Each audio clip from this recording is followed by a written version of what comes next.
Hello, Salwe, my name is Wednika, member of the Kornowi tribe.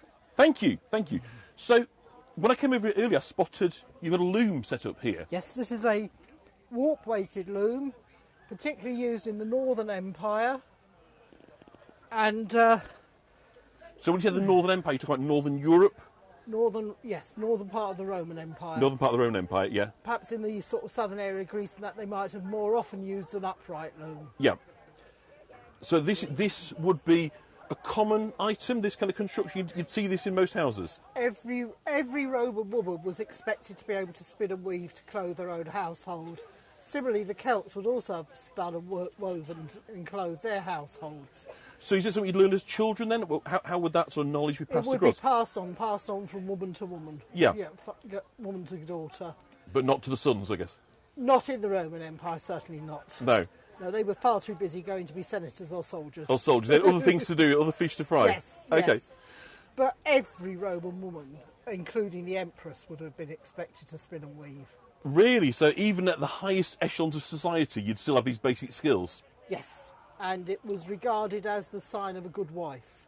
I see. And that was all that a woman was expected to do, is to run the household and produce children. Yes. And the Emperor Augustus, his wife Livia, was rather old school. They were from a very established, rich family. Yes. And she believed that it was terrible how some of the nouveau riche didn't spin and weave. That vulgar new money. Yeah, all the new money. Had slaves doing it all, though I'm sure she had slaves doing most of it. Yeah. But if the emperor was going down to the Senate to make a speech, particularly if he was going to speak about good old traditional values, you know, the old family values thing, he would make sure he was wearing a tunic that she'd spun and woven for him. So that was his proof of authenticity, as you might say. Yes. So can we have a look up close then to actually Yes. So tell us what's in construction here. This is just a piece of linen. It's a bit narrower than they would normally have woven, but it takes time to set it up. Yeah. So this is just a demonstration piece.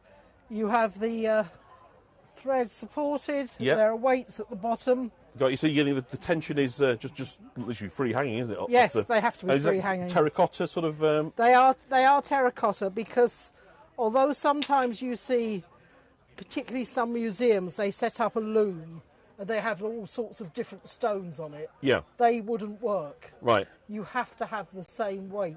Yes. To keep So the same even. tension. Yeah. Yes. And these are copies of some loom weights that were found in the Roman area of Spain. I was going to say, presumably excavations have been able to Yes. give a lot of clarity in terms of what this would look like Yes. size-wise. Yeah. Yes, but the ones in Germany were sort of more rounded, more sort of cylindrical. Yeah. So can you show us some of this kind of technique then of how this works? Just get that out of the way. Yes, DT. So they have been found in Roman digs. There's been such a huge Yes. amount of excavation gone on that we've got a pretty good knowledge of the basic skills and crafts. The thing is, you don't obviously find the wood. Yeah. What you do find So is the the wood will loom perish. weights. And in, say, somewhere like Colchester, Yeah. which was totally destroyed by fire and just left, they have found, 2 rows of loom weights next to each other. Yes. So they can tell you the size of the loom Yes. just from the how wide the loom weights were apart. Yes. So what's the name of the individual pieces of the loom then? This is the heddle bar. Heddle bar, right? Yeah. Foot bar. I'm sure they've got particular Roman names. Yeah. That we just because, of course, as I say, the back piece wouldn't exist. It would be leaning against a wall. Got it. Yeah. So you've got yours freestanding. Yeah. But all reenactors have to have one that doesn't bring So the that's head just down. getting even tension on the thread as you're Yes. using the This piece of wood there. Yeah. It beats them closer together. Yeah. Then you put this through. This is And was linen used extensively? Was that a very linen was a luxury fibre. Okay. Most people would have worn wool, and that does include in Italy, but they could weave very finely. Linen was known but was more expensive. Yeah. And cotton and silk were imported from outside the empire. Okay, but they're very extensive trade links. Now, Elizabeth asked, how long would it take to acquire these skills?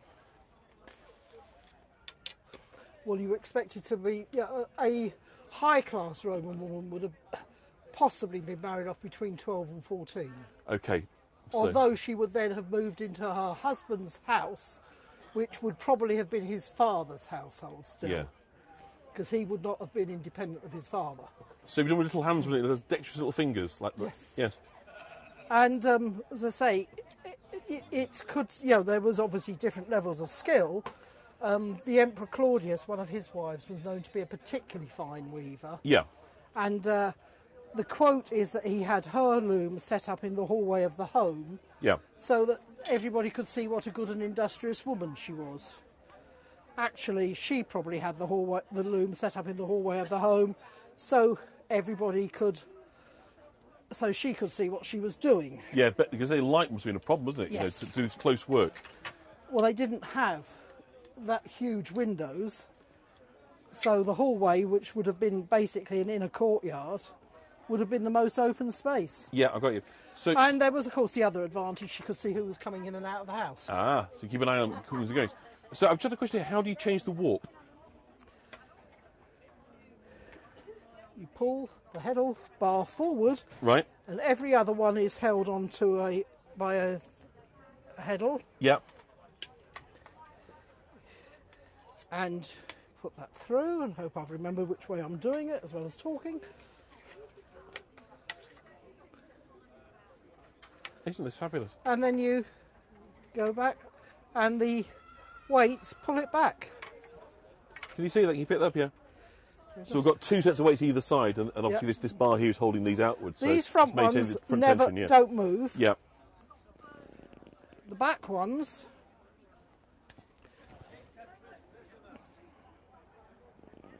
put that through. Just coming back so we can actually get the... The back ones, as I pull it forward, they come forward with it. Got you.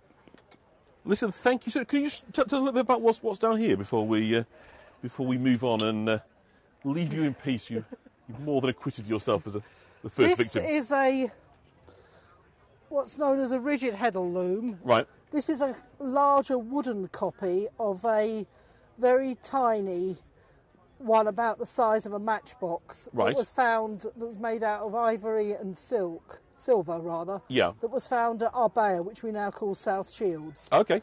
Normally this is a backstrap method. You'd have one end tied to your belt, one end tied to something solid. Yeah.